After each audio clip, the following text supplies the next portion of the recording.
Чөлөө бомлогдсныг өрчөний үйл явдал нотоллоо. Иргэдийн мэд хэрэг хангахдахгүй байна.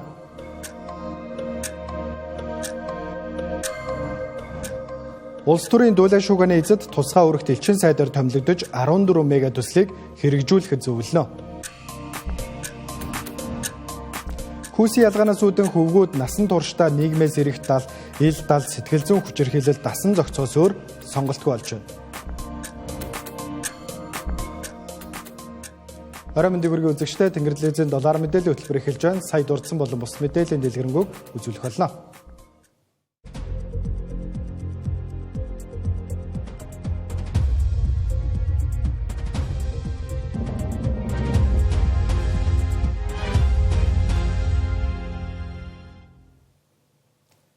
Урчин Монголын чөлөөт хэвлэлийн түүхэнд хар толб үлдээх үйл явдал боллоо. 3 өдрийн өмнө 2024 оны улсын хурлын сонгуулийн тухай баримтат киноога цацгаар бэлтгэж байна хэмээн өөрсдийн сошиал хуудсандаа зарлаж байсан Ноорог цэгийн сайтын залуусыг цагдаагийн ерөнхий газрын кибер гэмтэрэгтэй тэмцэх хэлтэс шүн дунд хойшлуулшгүй ажиллагаа явуулж хамаг ажлын хэрэгсэл, хаар дисэг, гар утас зэргийг нь хураа авчээ. Энэ нь залуусыг залхаан цээрлүүлж айлган сүрдүүлэх гэсэн ородлого гэж олон нийт хүчтэй эсэргүүцэж байна. Мөрдөн шалгах ажиллагаа нь явуулах болсон үндэслэнч Ноорог цэгийн сайтын залуусын гайхширлыг бараад байна. Кибергэмтэлтэй тэмцэглэсэн пэйж рүү нэг Facebook аккаунтаас манай бичлэгүүдийг үзснээсээ болоод хийдэг бичлэгүүдээс болоод нэг хүн амиа оруулах гээд байна гэдэг гомдол гаргаад тэр гомдлынх нь мөрөөр шуурхай тэр чатны дагуу шуурхай одоо хойшлуулшгүйгээр бид нарыг байгаа газраас мань бисэж явах талцсан байхгүй. Анхнаасаа ер нь бол энийг хийж байгаа зүгээр тэр юмыг гаргаж ирж байгаа нь ямар ч үндэслэхгүй асуудлаар айлгах зорилготой тийм зүйл байсан болов уу гэдэг байдлаар хандж байгаа. Прокуророос зөвшөөрөл авагдааг байгаа мэн одоо хөссөн. Дээр нэмэгдээ 48 цагаар баримтлана гэдэг саналыг прокурорт хөргүүлсэн юм байна. Баянзүрхийн прокурор бол тэрнээс татгалцсан байна. Сая бол энд бид нар гэрчээр мэдүүлэх хэрэгтэй байсан боловч сэжигтнэр мэдүүлэг өгч таарлаа. Сэжигтнэр мэдүүлэг өгнө гэдэг чинь одоо удахгүй яллагтагчаар татах тогтоолыг танилцуулна. За яллагтагчаар татах тогтоол танилцуулсны дараа гэр оронд нь үзлэг хийх, цагдан хорих, хувийн баталгаа авах гэдэг нөгөө таслан сэргийлэх хүний эрхийг одоо хязгаарлаж болдог. Энэ арга хэмжээрүүгээ шилжих нэ. Ийм нөхцөл байдал үүссэн байна. Хуулийн хүрээнд. Өнөөдрийн 19 дугаар зүйл буюу үндэсний аюулгүй байдлын эсрэг гэмтэрэгтэй холбоотой үндэсний хэв нэгдлийг буснуулах, тагнуул хийх, гих зэрэг янз бүрийн олон гэмтэрэгт холбогдуулан хэвлэмдээлийн байгууллага сэтгүүлчийн амийг үлдэх, улс төрийн зорилгоор ч юм уу айлган сүрдүүлэх, занл хийх юм бодит хэрэгцээ шаардлага бий болсон байна. Харин цагдаагийн байгууллагаас арай өөр тайлбар хэллээ. Эрүүгийн хилийн 19-ийн 9-р зүйлийн нэгдэх хэсэг заасан үндэсний хэв нэгдлийг боснуулах гэмт хэрэгт сэжиглэн шалгаж байгаагийн асуудлыг мэдэхгүй гэсэн юм. Хувийн нууц таалдах, за хувийн нууцыг задруулах, за мөн захин мөрийтэй тоглоом зохион байгуулах, гэмт хэргийн тодорхой сэжүүр шинж тэмдэг байсан учраас цагдаагийн байгууллагаас холбогдох мөрдөн шалгах ажиллагааг прокурорын хяналтын дотор явуулж байна. За өчигдөр бол хойшлуулшгүй ажиллагааны хүрээнд холбогдох мөрдөн шалгах ажиллагааг прокурор танилцуулсны үндсэн дээр зохион байгуулсан байж байгаа. Энэ асуудалтай холбоотойгоор цахим хуудасд олонний танил хүмүүс болон чөлөөт хэвлэлийг дэмждэг олон төрлийн бус байгууллагууд нэгдэж мэдээлэл гаргаад байгаа юм. Цагдаагийн байгууллага гинэд ингэж хойшлуулшгүй ажиллагаа явуулж хаар диск зэрэг чухал баримт бүхийн ажлын хэрэгслүүдийг нь хураан авсан нь 2024 оны улсын хурлын сонгуулийг харуулсан баримтат киноны дүрсийг устгах гэсэн оролдлого гэж хардаж байгаагаа ч нууцсангүй. 14 терабайт сонгуультай холбоотой материал байна гэж байгаа. Сонгуулийн 18 хоногийг бүхэлд нь ажигласан ийм үйл явц. Одоо цагдаа яах гэж байгаа гэхээр миний хардлага шүү. Тэр материалуудыг үзлэг хийн. Дотор нь асуудалтай юм байна уу? Аль даргын талаар, ерөнхий сайдын талаар, хэн нэгний талаар юм байна уу? Үзлэг хийн. Асуудал байх юм бол тэр дотоос устгах хийн. Магадгүй одоо MCS юм уу хэн нэгэнтэй холбож харлуулах гэж оролдоно. Энэ бол цаагаараа айлах гэж бас л нэг юм шахах гээд шүү дээ. Маш олон жилийн одоо хориг ялтай заалтыг урдаа барьж ийм өндөр эрсдэлтэй зүйл хийгээд байгаа юм бол одоо болдог ч юм уу гэдэг тэр айцыг бий болгох нь хамгийн гол зорилго юм болов уу гэж бидний хувьд харж байгаа. Тэгээд цаашлаад Норыг редакцийн одоо тоног төхөөрөмж ажиллаа хийхэд шаардлагатай одоо суур төхөөрөмжүүдийг ингээд хуран авсан байгаа. Одоо буцааж өгөөгүй байгаа тийм. Тэгэхээр ерөөсөө эцсийн үр дүн нь бол энэ байгууллагын сэтгүүл зүйн үйл ажиллагааг таслан зогсоох баймлах гэдэг ийм зорилготой зүйл явж байна гэж бидний хувьд харж байгаа. Харин цагдаагийн байгууллагаас мөрдийн шалгах ажиллагааны явцад нотлох баримтуудыг устгах боломжгүй гэж ярьлаа. Нотлох баримтыг бэхжүүлж авах, нотлох баримтыг хадгалах гэдэг бол маш нарийн зөв процесстэй.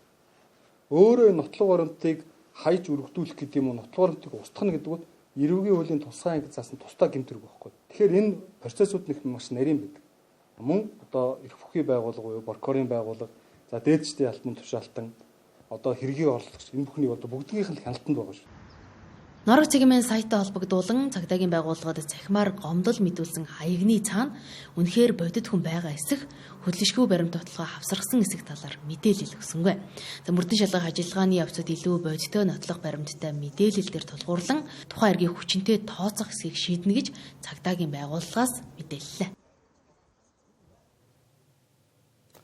Манай улсад хэвлэл мэдээлэлтэй холбоотой асуудлыг зохицуулдаг хууль дүрм журмууд олон бий. Гэвч хэрэгжүүлдэггүй уршихаар иргэний мэдэх эрх боомлогдсоор байгааг өнөөдрийн жишээ тод харуулж байна.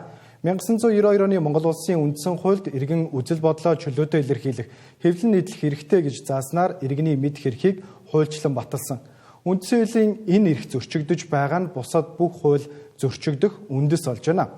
1998 онд батлагдсан хэвлэлийн эрх чөлөөний тухай хууль нь төр засгийн зүгээс мэдээллийн хэрэгслийг цензурдэх буюу урьдчилан хянахыг хориглож төр шууд хэвлэл мэдээллийн байгууллага эзэмшихийг таслан зогсоосон байдаг. За энэхүү хууль нь ердөө 2 хуудас бүхий энгийн бүтэцтэй ч хэвлэл мэдээллийн салбарын үндсэн зарчмуудыг тунхагласан чухал зохицуулт юм а. За уг хуулийн хэрэгжилт бүрэн хангагдаагүйгээс хараад бус хэвлэл мэдээллийн хэрэгсэл бий болгох зорилго бүрэн биелээгүй. Цаашлаад 2005 онд баталсан олон нийтийн радио телевизийн тухай хууль өмнө нь төрийн мэдээлэлд байсан радио телевизийг олон нийтийн хараад бус байгууллага болгон өөрчлөх хэрэгцсэн үндсийг бүрдүүлсэн ч бодит ажил бололгүй өнөөдрийг хүртэл олон нийтийн радио телевизийн үндэсний зөвлөлийг улс төрчид сонгож улс төрчдийн гар хөл дарга цэрэг нь болж ажиллаж байна. Мөн 2011 оны мэдээллийн ил тод байдал ба мэдээлэл авах эрхийн тухай хууль нь төрийн байгууллага төрийн албан тушаалтныг иргэдийн мэдээлэл авах эрхийг баталгаажуулсан чухал зохицуулт болсон ч одоо хүртэл сурвалжлагчийн их сурвалжаа хамгаалах орчин бүрэлдээгүй л байгаа. 2015 онд эрүүгийн болон зөрчлийн хуулийг шинжлэхдээ гүтгэлгийг эрүүгийн гэмт хэрэг гэх ангиллаас хасч иргэний журмаар шийдвэрлэхээр болсноор сэтгүүлчид хэвлэл мэдээллийн байгууллагыг гэмт хэргийн мэт яллах практикийг зогсоосон. Гэхдээ гүтгэлгийн хэрэг иргэний шүүхээр хэлэлцэгдэж асар өндөр торгуул нөхөн төлбөр ноогдуулдаг хэвээр байгаа нь хэвлэлийн эрх чөлөөг хязгаарлах нэг хэрэгсэл болсоор байна. За мөн төрийн болон албаны нууцын тухай хууль нь мэдээллийг хэд өргөн хүрээнд нууц ангилалд оруулах боломж олгодог нь ил тод байдал сэтгүүлчдийн мэдээлэл олж авах эрхэд саад болж байна. Transparency International байгууллагын дүгнэлтээр одоогийн мөрдөгдөж байгаа нууцын хууль бараг бүх төрлийн мэдээллийг төрийн нууцад хамаатуулж болохоор бөгөөд үүний улмаас авилгалын хэргийг илчилсэн сэтгүүлчдийг ч заримдаа хуулийн хариуцлагад татах үндслэл болж байна гинэ.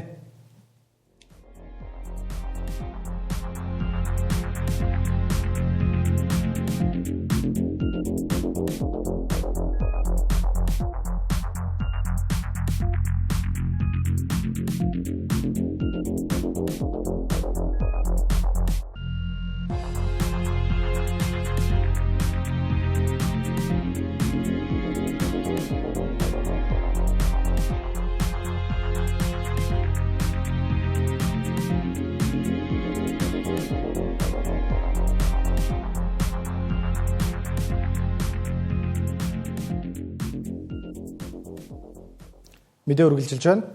Засгийн газраас ялцын сонсож байсан X ерөнхий сайдуудыг тусгай үүрэгт гүйцэтгэгч элчин сайдаар томилох шийдвэрийг гадаад иргэн сайд Бацэцэгт даалгасан байна.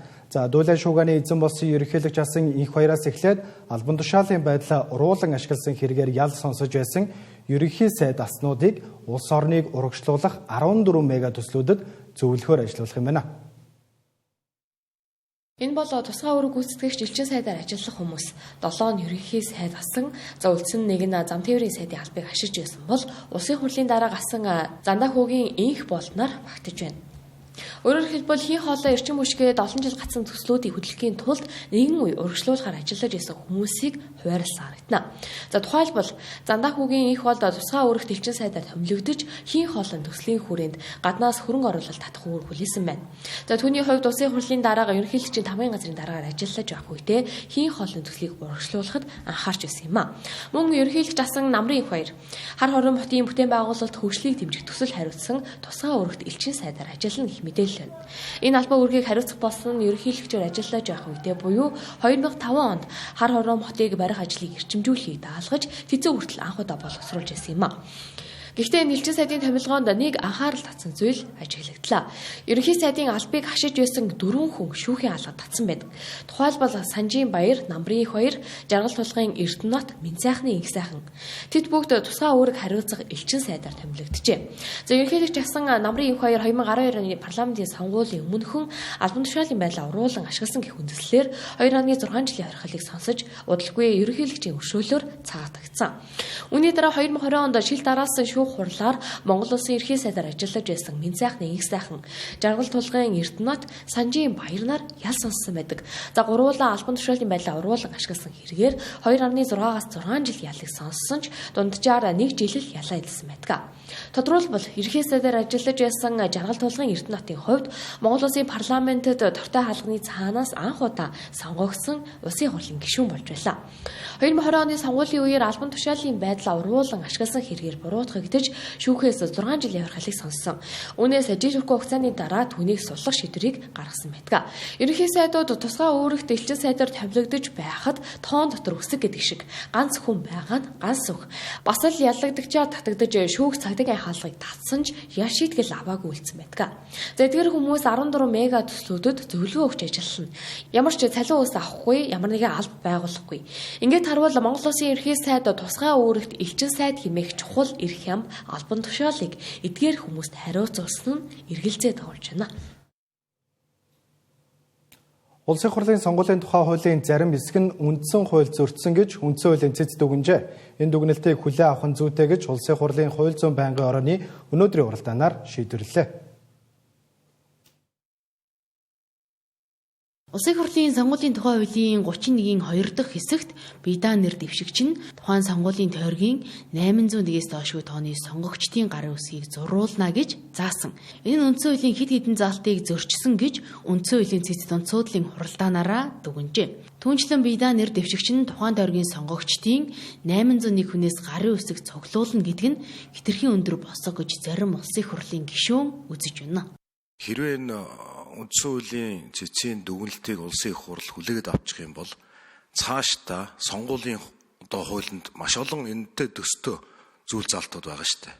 Жишээ нь Монгол улсын ерөнхийлөгч 50 наснаас дээш, улсын их хурлын гишүүн 25 наснаас дээш байх ёстой гэдэг.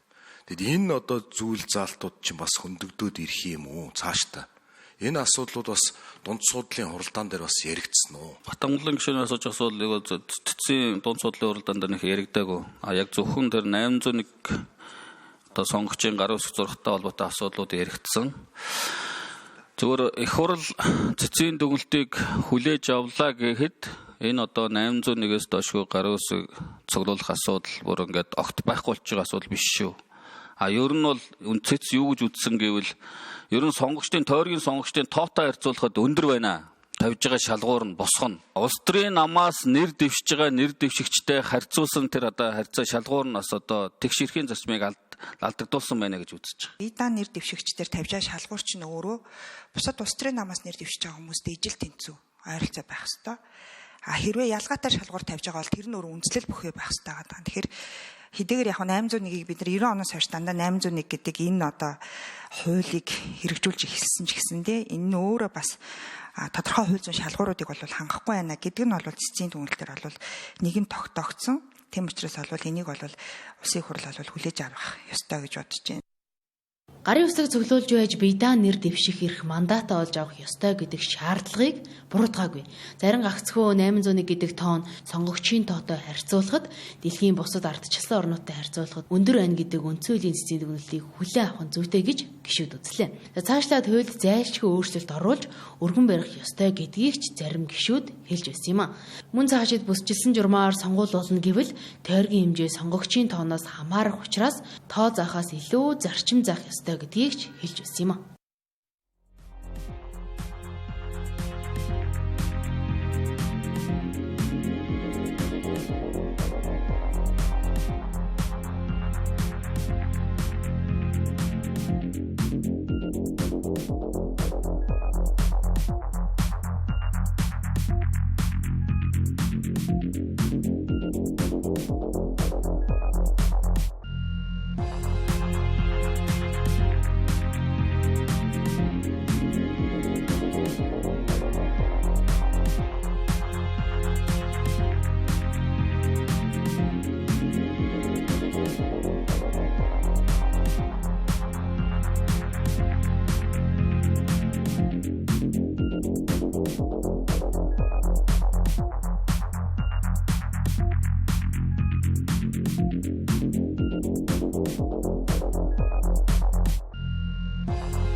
Тэнгэр телевизийн дулаар мэдээллийн хөтөлбөр студиэс шууд орж байна. Дараагийн мэдээлэл хүргэе.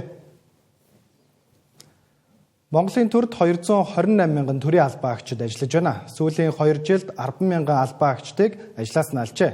Ажил үргээ гүйцэд биелүүлээгүй аль эсвэл албан тушаалын байдлаа уруулан ашигласан хэрэгээрээ ял хүлээж ажлаасаа халагдсан тохиолдолж гарч байгаамаа. За гэхдээ татварын мөнгөөр цалинждаг төрийн албан агч хаагчид гэмтэрэг үлдэж албан тушаалаа уруулан ашигласан нь тогтоогддогч торгуулаад л өнгөрдөг тохиолдол цөөнгүй байна. Сүүлийн 3 жилд гэмт хэрэг үйлдсэн нь нотлогдож шүүхээс ял сонссон 100 гаруй төрийн албан агч байна. За тухайлбал 2023 онд төрийн албанд ажиллаж байх үедээ гэмт хэрэг үйлдсэн 310 тохиолдол бүртгэгдсэн. Эцсийн байдлаар гэмт хэрэг хийсэн нь тогтоогдож ял авсан 23 тохиолдол байна. За авилгатай тэмцэх газрын мэдээлснээр 2023 онд 281 албан тушаалтны хөрөнгө орлогын мэдүүлгийг хянахад 38 нь үндслэлгүйгээр хөрөнгөсөн байж болцсошгүй үр дүн гарсан. Үүнээс 8 нь эрүүг хэрэг үүсгэн яллагдагчаар татсан байдаг. За одоогоор шалгалтын ажиллагаа үргэлжилсээр байна. Төрийн албан агч авилгал авч албан тушаалын байдлаа уруулан ашигласан хэрэг нь ил болсон нэг жишээ бол гэрээс нь 5.4 тэрбум олцсон гих Улаанбаатар төмөр замд орлогч нараар ажиллаж байсан Баттүл.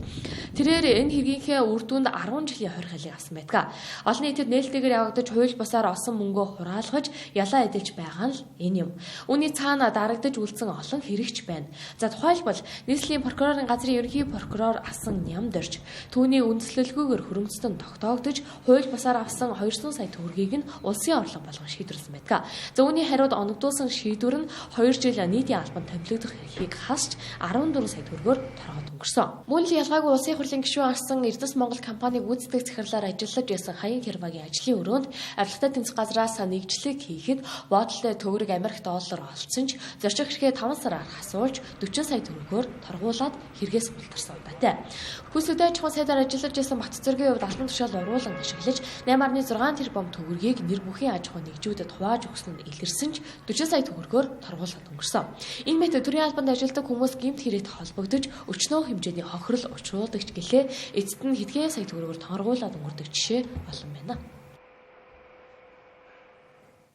Өнөөдөр Монгол улсад орчин цагийн зэвсэг төчөө үүсгэн байгуулагдсны 114 жил төхөж байна. Хөтөлбөрийн нисэгт хөвгүүдийн боловсрал болон сэтгэл зүйтэй холбоотой багц мэдээллийг хүргэе.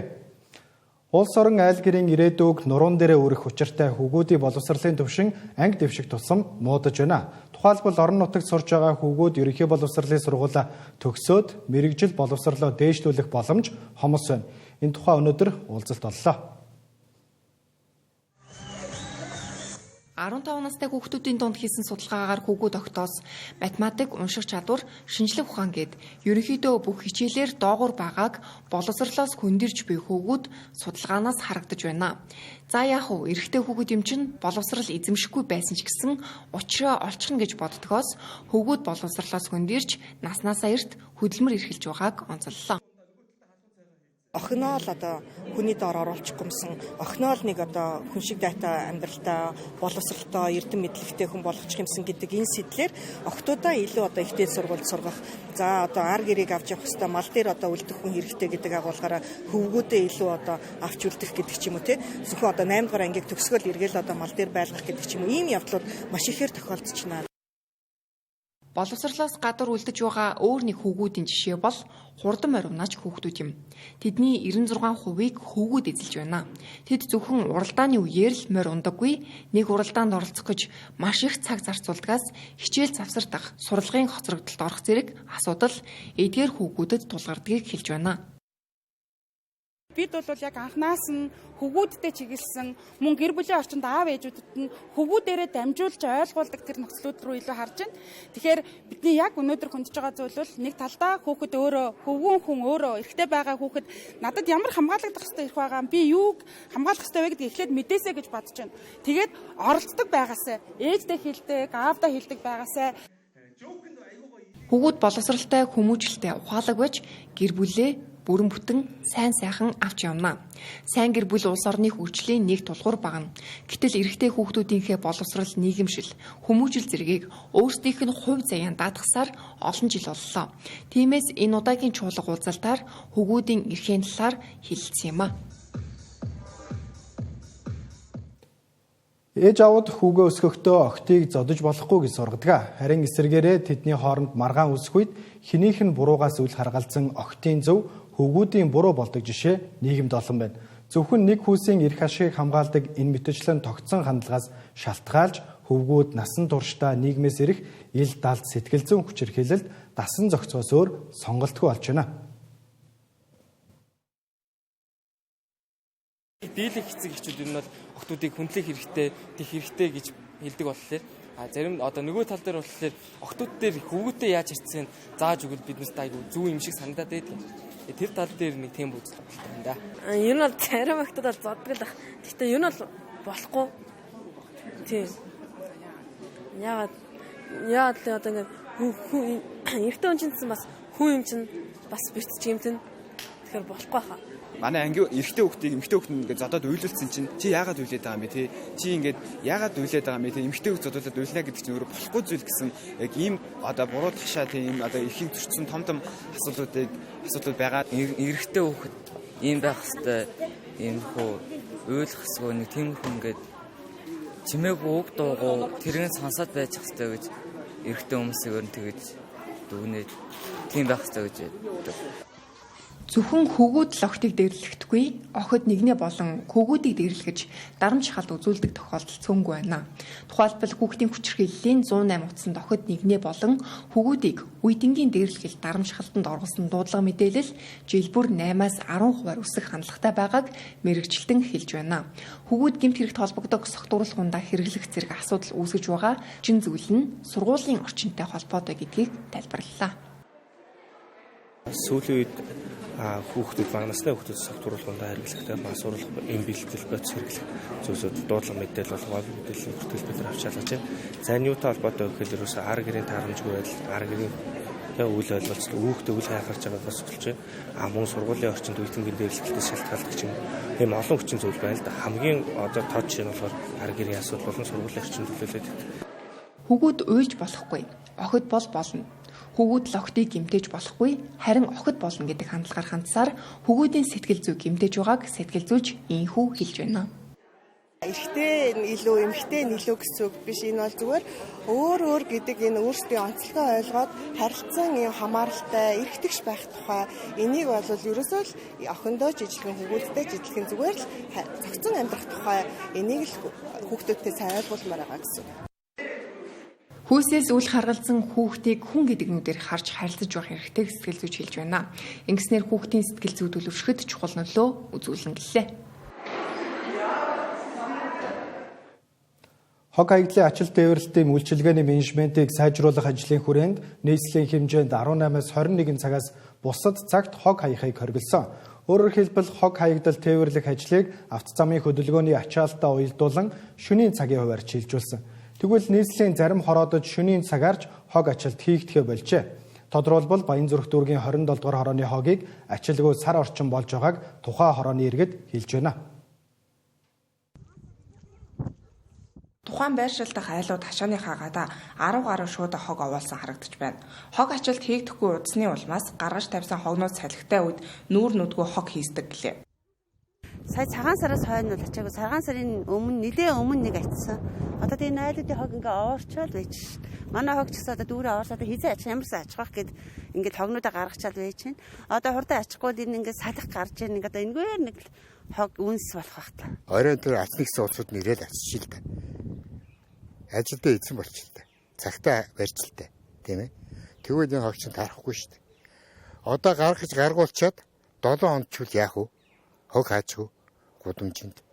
За ингээд нэг ахын хэрэл орол хийж ачаар ачсан хогнуудаа бас гудмаар нэг тарааж хийчихэл явчихна. Ачаал шуудаатайг нь аваад шууданаас нь амнаас нь хогн ундаг. Тэгэл тэр нэгээл гудмаар хийсдэг. Одоо ч гэсэн ингээ хараал гудмаар дүүрийн айлуудын хогууд харцсан. Яг үнэ их хогон дундлаа чинь. Хорооны тэр нэг хэсгийн ахтлагч нэг яас нэг хорооны нэг групп байдаг. Тэн дээр уг нь тэдний хогоо гаргаараа энэ тэргээл урд нь уг нэг юм бичдэг гэсэн. Одоо сүүлийн үед тийм байхгүй.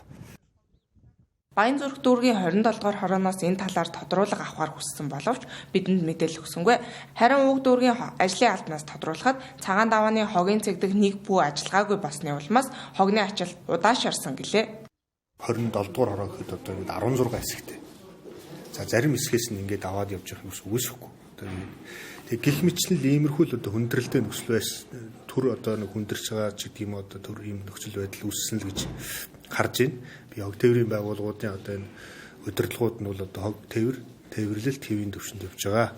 2 удаагийн тээвэрлэлтэд ингээд ороо явнаа. Одоо цагаан даваа хэвэн болсон гэдэг ийм мэдээлэл өгч байгаа. Уг хогны асуудалд анхаарах ёстой хорооны хүмүүс хогны ачаалт явагдахгүй байхад тоосон шинжгүй байлаа. Иргэдийн амьдрах орчны өнгө зүс гэлтгүй цаашлаад иргэдийн эрүүл мэндэд сөргөөр нөлөөлөх энэ асуудалд ямар нэгэн байдлаар анхаарах шаардлагатайг иргэд учруулж байлаа. Монголын спортаймент салбарыг үндэслэгч Уран ган групп болон Монголын анхны салбаргүй Необанк М-банк хамтран спортаймент салбарын хөгжлийг дэмжих зорилгоор М-банк аренаг бий болголоо. Спортаймент салбар нь хүний бие махбод, сэтгэл зүйн эрүүл мэнд, нийгмийн оролцоог дэмждэхээрээ нийгмийн эрүүл мэндийг сайжруулах чухал салбар болдог тул М-банк энэ салбараар дамжуулан нийгмийн эрүүл мэндийг дэмжиж энэхүү 5 тэрбум төгрөгийн хөрөнгө оруулалт хийжээ. М-банкны хувьд бид нэр нийгмийн хариуцлагын хүрээнд одоо сагсан бөмбөгттэй маш ихээр хамтарч ажилладаг. Тэгээ энэ удаадаа бид энэ хамтарлаа бол илүү өргөжүүлж хийхээр бодож байгаа. Тэгээд энэ удаадаа бүр аренагийн төвшөнд ингээд хамтарч ажиллахдаа бас таатай байна. Энэ бол нэршлийн гэрээ гэж та бүхэн ойлгож байна. Энэ бол олон улсад нэлээдгүй тийм хөвшмөл болсон спортын одоо багуудтай санхүүгийн корпорацууд хамтарч ажилладаг ийм гэрээ байгаа. Энийг бас Монголдо бид анх удаа ингээд өөрсдийнхөө одоо хамтын ажиллагаанд хэрэгжилж байгаадаа бас таатай байна. Монголд анх удаа хийгдэж байгаа энэхүү нэршлийн гэрээ нь 5 жилийн хугацаанд үргэлжлэх бөгөөд аренагийн үйл ажиллагаа хэвийн үргэлжилнэ. Энэ хөрөнгө оруулалтын үр дүнд Уран ган групп нь спортаймент салбарыг илүү сайжруулж олон улсын хэмжээний тоглолт бүтээн байгуулалтуудыг хийхээр төлөвлөж байгаа бөгөөд зөвхөн спорт сонирхогчид төдийгүй нийгмийн эрүүл мэндийг дэмжих кроссфит зал, фут зал, 3-ыг харьцах 3 талбай гэх мэт бүтээн байгуулалтуудыг хийх юм байна. Монгол улсын зах зээл дээр одоо ингээд байгууламжийн нэршлиг ингэж бас үнэлж, худалдаж одоо ингээд зарж бас аль талын бизнестэй эргээр нөлөөлүүлж болох юмаа гэдэг жишгийг бид нэр одоо ингээд энд анх удаа тавьж эхэлж байна. Тэгээ энэ нь бол цаашдаа одоо Уран ган группийн дараагийн спортын бүтээн байгуулалтад бас томоохон дэмжлэг болж ажиллахаар байгаа. Монголд анх удаа хийгдэж байгаа энэхүү нэршлийн гэрээ нь 5 жилийн хугацаанд үргэлжлэх бөгөөд салбарын хөгжлийг сайжруулах томоохон жишг тогтоогоод зогсохгүй спорт, энтертайнментаар дамжуулан нийгэмд эерэг нөлөө үзүүлж эдийн засаг, бизнесийн салбарт шинэ боломжуудыг нээхэд туслана гэдэгт итгэлтэй байгаагаа илэрхийллээ. Тэнгэр телевизэн 7 мэдээллийн хөтөлбөр студиэс шууд өрлөө маргааш өглөө шинэ мэдээлэлтэйгээр эргээд уулзцгаая.